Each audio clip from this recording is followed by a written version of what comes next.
you don't necessarily know who your audience is and what their reading capability is. One of the most interesting projects I worked on was for a tobacco company, and they were creating instructions for timesheeting in their factory. And it was for the people who picked tobacco. And so I was writing instructions, but it actually turned out that the majority of these people that obviously did not speak English, they were in countries where tobacco is grown, and so they were not speaking my language.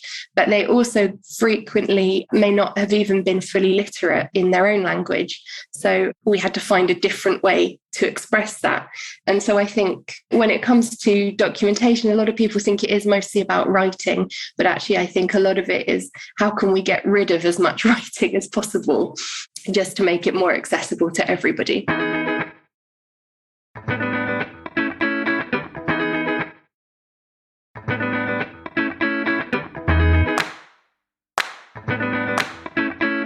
Welcome to the Knowledgebase Ninjas Podcast, where Gowri Ramkumar of Document 360 finds the best SaaS self-service knowledge bases in the world and then interviews their creators. Let's get started with today's episode. Good day, everyone.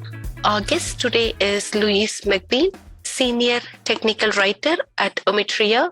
Welcome, Louise, to the Knowledgebase Ninjas Podcast. How are you doing today? Hi, yeah, thank you for having me. I'm very well. Fantastic. So the pleasure's ours as well, Louise. So just help us understand a little bit more about yourself and how did you initially get into documentation, please? Well, I think it's a similar story to a lot of technical writers that I've met anyway. I fell into it. I'd always enjoyed writing. I was always good at writing, but I didn't really know that there was any kind of career in it. And shortly after I graduated, I had a job in the back office of a small management consultancy. And so I was doing things like making tea and coffee, organising the payroll, a bit of office management and odd jobs. Mm-hmm. And one of the odd jobs was reformatting and cleaning up CVs that we received from our contractors that we would, rebrand and then send on to clients. So it was almost recruitment, really. But that was how I learned the basics of formatting, understanding style guides, and business writing. So I ended up getting quite good at that, and they ended up asking me to rewrite all of the CVs. And then I moved on to other things like policies and press releases, and eventually I was promoted to a consultant myself within that company. So, and while I was there, I had so many great opportunities to learn from some really experienced people. They worked on some very big IT transformation projects in the UK and Europe. And I learned so much stuff, managing documentation trackers, project management, process improvement, as well as just writing really good, clear instructions. And it's been the perfect job for me, really, because I'm someone. My degree was actually in art history, which is why I sort of struggled with knowing what I wanted to do out of university. And as someone whose interest has always been more humanities and the arts rather than business or technology, I really struggled in my early years of work just because I didn't know a lot of common terms. I didn't understand the processes, and it seemed so obvious to everybody that I was working with.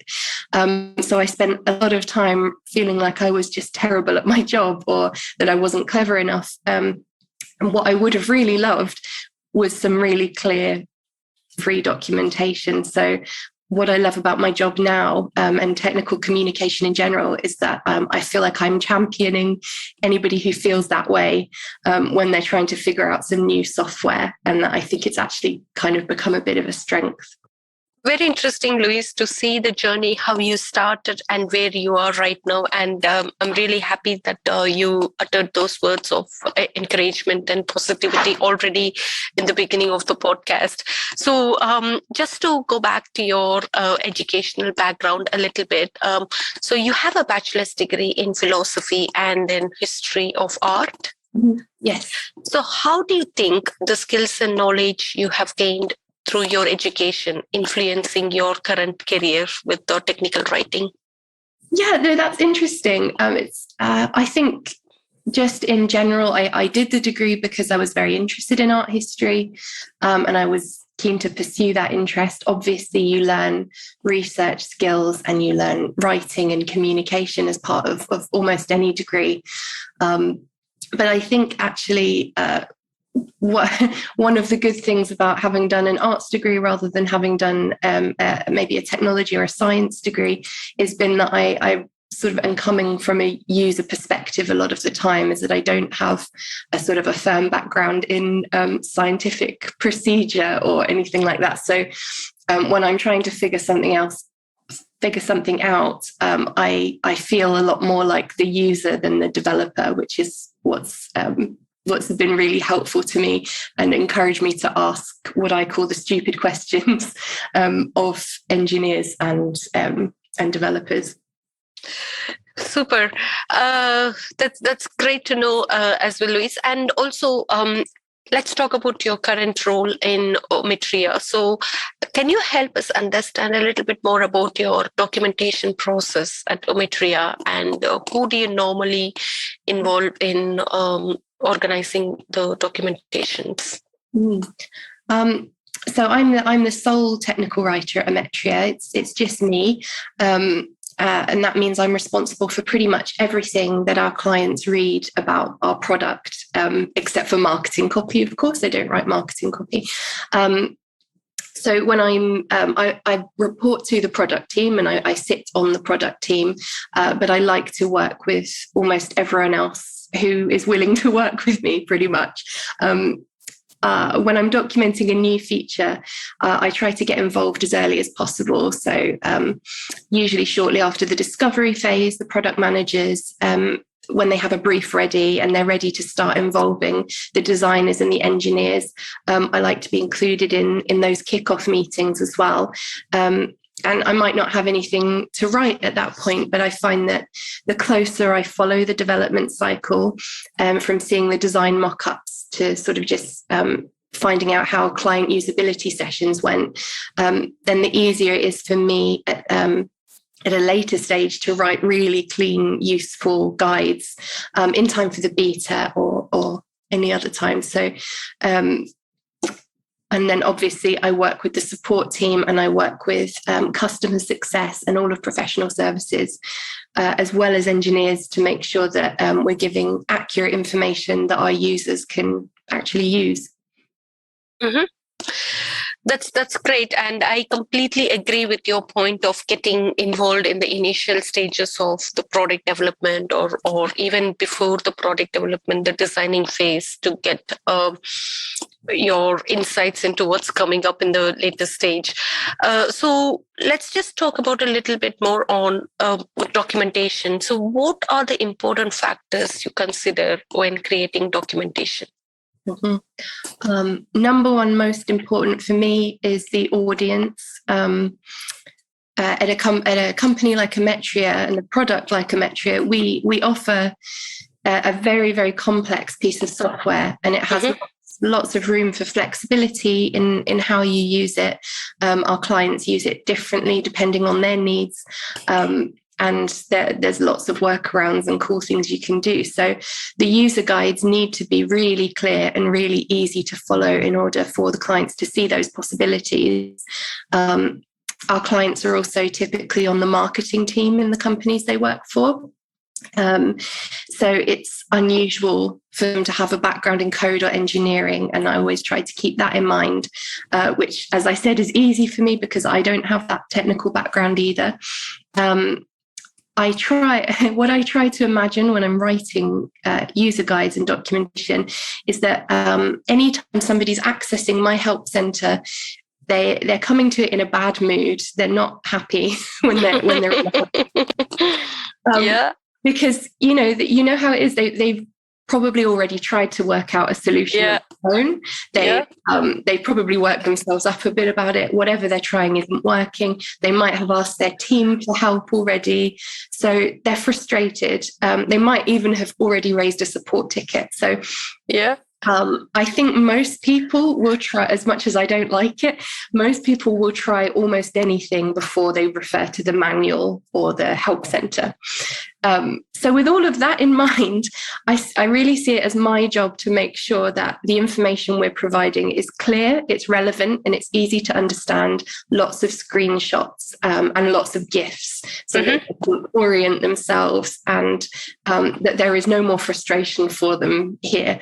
So I think empathy is one of the most important soft skills that a tech writer can have, because at the end of the day, it's communication. And in order to communicate clearly, the foundation has to be understanding. So I just do simple things, like I try to write in short sentences. I avoid jargon. I almost never allow paragraphs in my user guides because I really want them to be skimmable and a quick I sort of operate with the understanding that the audience has come to my page and they're not going to read it top to bottom. They're going to hit Control F, search for the problem they're having, and hopefully find the answer there. So I never want anyone to feel intimidated by my docs. They're meant to make life easier. So those are the things I'm always bearing in mind. Very nice. And I really like the fact that you accept that people come to documentation as the last resort after trying all their possibilities, and even chat support, or even technical support through tickets. Very nice, Louise. So what approach do you personally take when it comes to content design, and why? Content design, I think everything I just said, really, I like things to be skimmable, and I like a lot of pictures and a lot of images. That might be my art history degree coming through.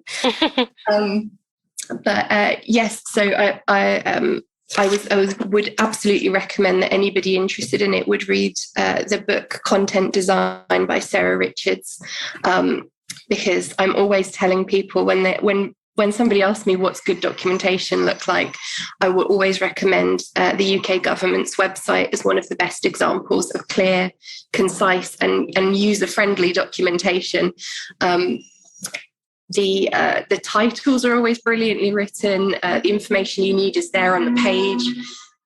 The information is always very clear on the page. There's lots of white space, so I don't feel overwhelmed by, as I said, paragraphs, blocks of text. I'm massively in favour of using tables and bullet points wherever possible, so that you can really just find what you're looking for. And as much as I love writing and I love prose, and in my free time I might do creative writing and write long, lengthy paragraphs of description, I think there's less and less of a place for that in IT communication, because it's just, people just don't have time. Very true. Very true. They need everything instantly and at their fingertips, if I'm not wrong. Super. I think the more and more I listen to, I'm getting a feeling that you're very much towards user-centric writing. Can you talk to me a little bit more about that, please? User-centric writing. So yeah, I mean, it really does all stem from that feeling in my in my early years of starting in work, in my career, of just feeling stupid and that very helpless feeling when you don't necessarily know how to do a job and you're a little bit afraid to ask. I really don't like that feeling, and I don't think anybody does. And so it really stems from that, and feeling that I wouldn't like anyone to feel intimidated by a piece of software or feel like that they can't understand something. And I get a lot of satisfaction out of explaining something that appears very, very complex in a very, very simple way, because you can do it. And I think that's the real art to documentation, is finding the right way to explain something. Also, a lot of people in my family, my brother and my father notably, are dyslexic. I'm personally not dyslexic, but having grown up with a brother who struggled to read and would very quickly give up on reading something if it was too dense or too wordy or just too much on the page, has really given me an empathy and an understanding for sort of anyone in that situation. And so I do try to write with that in mind, bearing in mind that a lot of learning difficulties are undiagnosed, particularly in men, and a lot of learning difficulties and reading comprehension issues, people tend to be quite quiet about, that you don't necessarily know who your audience is and what their reading capability is. One of the most interesting projects I worked on was for a tobacco company, and they were creating instructions for timesheeting in their factory, and it was for the people who picked tobacco. And so I was writing instructions, but it actually turned out that the majority of these people that obviously did not speak English, they were in countries where tobacco is grown, and so they were not speaking my language. But they also frequently may not have even been fully literate in their own language. So we had to find a different way to express that, and so I think. When it comes to documentation, a lot of people think it is mostly about writing, but actually I think a lot of it is how can we get rid of as much writing as possible, just to make it more accessible to everybody. Super. So how has it been being a sole technical writer at a startup? I mean, what kind of challenges did you face? Oh, so many. So you have to be very, very organized, but also very, very flexible at the same time. I think whenever I start a new project, I like to begin by performing an audit. This takes a lot of time, of course, but in my opinion, it's the best way to get an intimate understanding of the documentation and what the common issues are. I've quite often come into businesses that have already had a knowledge base, but it's not quite working for them, or they found it difficult and cumbersome to maintain. And I sort of think of it almost as a similar method to Marie Kondo, and the way that she will make you take out all of your clutter and put it on the bed and then say, right, what do you want to keep? And start organizing things in that way. That's how I see my audits. So once I've audited everything and I've got a really good idea of, okay, we've got 3 or 4 articles that seem to cover the same thing, or, we're including this really long introduction on every single article, but actually I don't think we need an introduction for every article, those sorts of issues. After that, you can begin fact checking, talking to engineers, making sure everything's actually up to date, and then rewriting and implementing the standards where necessary. I make sure, as I said, to be as involved as possible in the design and development process. And I make sure to ask questions. And that's something I've learned as I've matured, I think, that it's okay to say, why have we done it like that? Why is it that way? Because I think technical writers are kind of an untapped resource a lot of the time. We have a really close understanding of the product, and use it quite a lot, because I would never write about a feature unless I'd also tested it in the software demo. So I learn a lot about the product in that way, and I gradually build up all of this knowledge and competence. And so eventually I do start asking questions like, well, why are we building that like that? Or why is that field called that when we call it this in a different screen? All of those sorts of questions. And then in terms of creating new articles and sort of the rest of my work, the whirlwind of my work, I really rely so much on my colleagues, product managers, of course, but also the customer-facing teams who really know the product. And crucially, they know how the clients use the product. So I never assume that I know everything. I always assume someone else knows more than I do. And I never assume that the documentation is complete. It is always changing and growing just as fast as our product and our teams are growing. And so I always try to stay open and flexible to that. Fantastic, Louise. And again, I'm just coming back to the accessibility. How important do you think it is for technical writers to consider accessibility when creating a documentation? Because right in the beginning of our conversation, you mentioned Ometria has a very complex product and the documentation has to be spot on. So, and also you gave us a lot of tips on how to make it that way. But why do you think it's very important for considering for technical writers to consider accessibility? Well, of course, I think it's very important that, if you're developing and selling a product, that you want as many people as possible to be able to use it and understand it. And I think you have to begin with appreciating that not everybody has the same level of understanding, the same education, or the same even cultural background that you do. And so you want to be as accessible to as many different types of people and as wide an audience as possible. So I think the question of accessibility is just a question of audience size. You want as many people as possible in there. For a product like Ometria, I think there are some types of accessibility we consider over others. For example, it would be very difficult for a blind person to navigate my documentation. If they were using a screen reader, that would be great. But it would be difficult to use the tool itself because it's just not set up for that. But the things we can consider are things, as I said, like dyslexia, cognitive learning disabilities, or even people who speak English as a second language, who, are working for a multinational company and are speaking multiple languages throughout the day.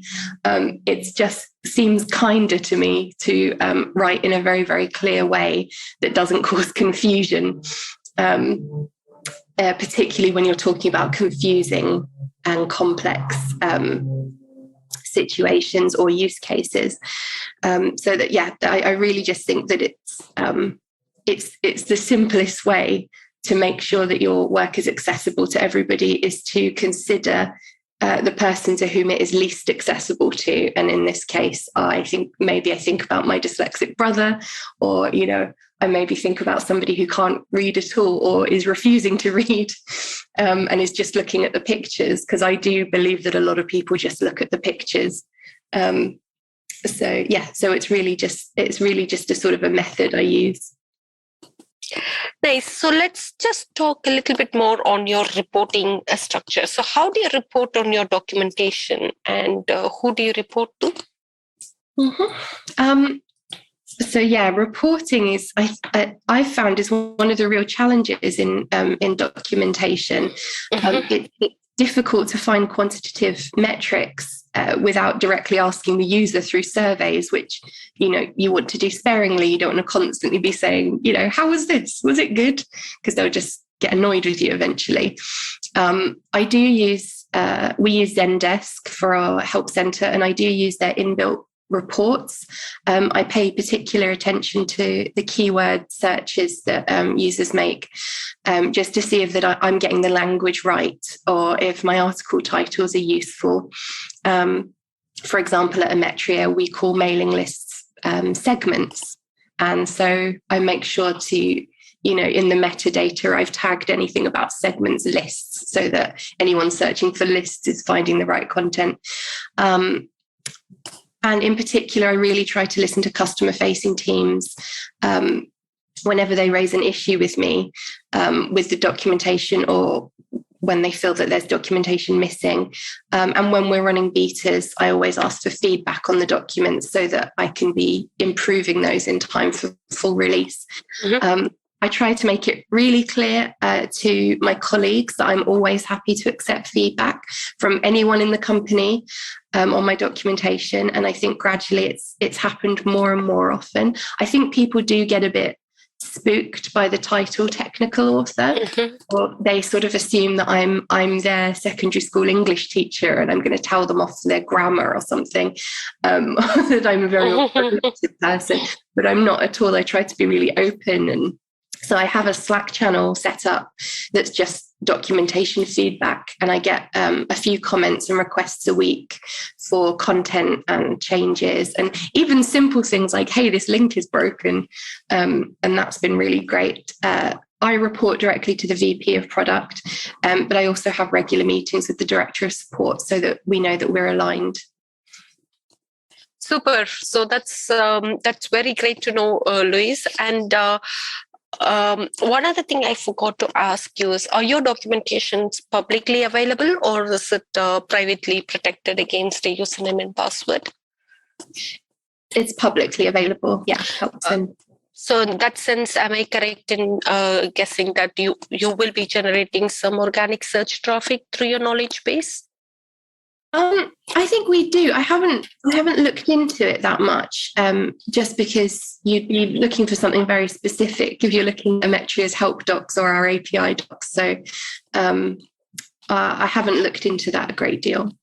Okay, that's no problem. I mean, it's just we wanted to know whether your documentation is helping your marketing team as well. Again, just coming back to your idea. So in your opinion, what has been the most important innovation when it comes to document tracking in your career? Document tracking.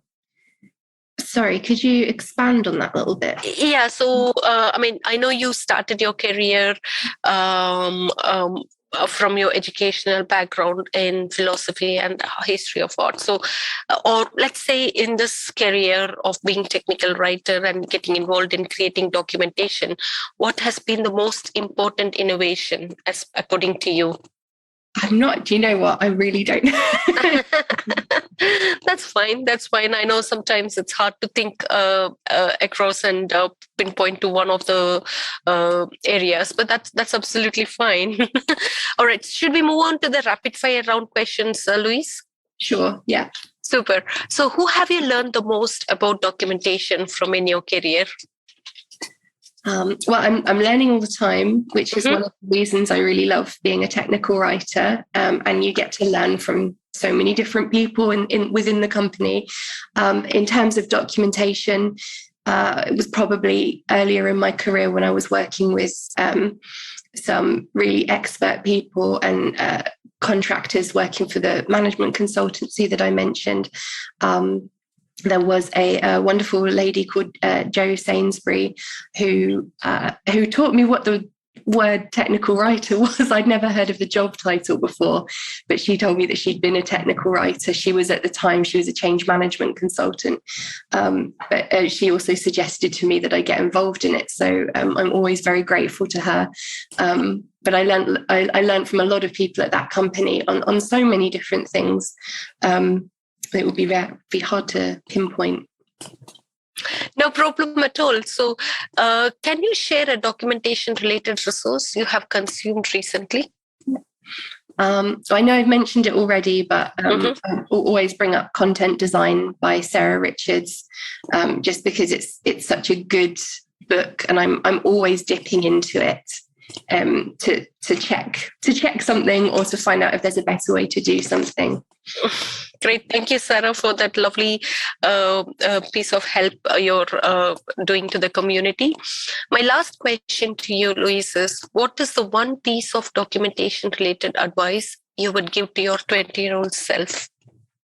I think definitely the advice I'd give to any 20-year-old, you're smarter than you think you are, but also learn grammar. Because I left school and I just didn't know enough about grammar. I didn't know where the apostrophes went, and that's something that I had to learn in my late 20s. It was much harder to learn. So yeah, get a good grounding in grammar. Thank you. So that's definitely a very good piece of advice that anybody should pick up, Louise. So once again, as I mentioned, it's an amazing journey you had right from the beginning, and the way you have groomed yourself to where you are right now. And good luck with all the future documentation you will be producing for Ometria and also in other engagements. So anything else you would like to add before we say bye to our audience?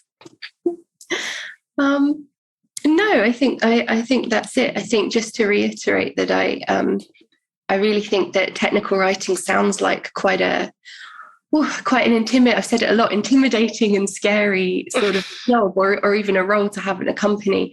But I think really at its essence, all you're doing is communicating to people openly and, as I've said, with empathy. And obviously you require other things like tenacity in order to get the information you need. But I think a lot more people would be really good technical writers if they thought about it. Thank you. So that's great, Louise. Absolutely. All your words are definitely good points for anybody to take forward, especially who's trying to set a career in technical writing. Once again, appreciate all the time you spent with us today, and good luck and have a great day, Louise. Thank you.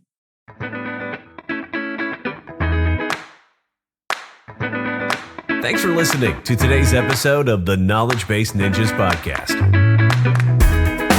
Please head to iTunes, rate, and provide honest feedback on the podcast. See you next week.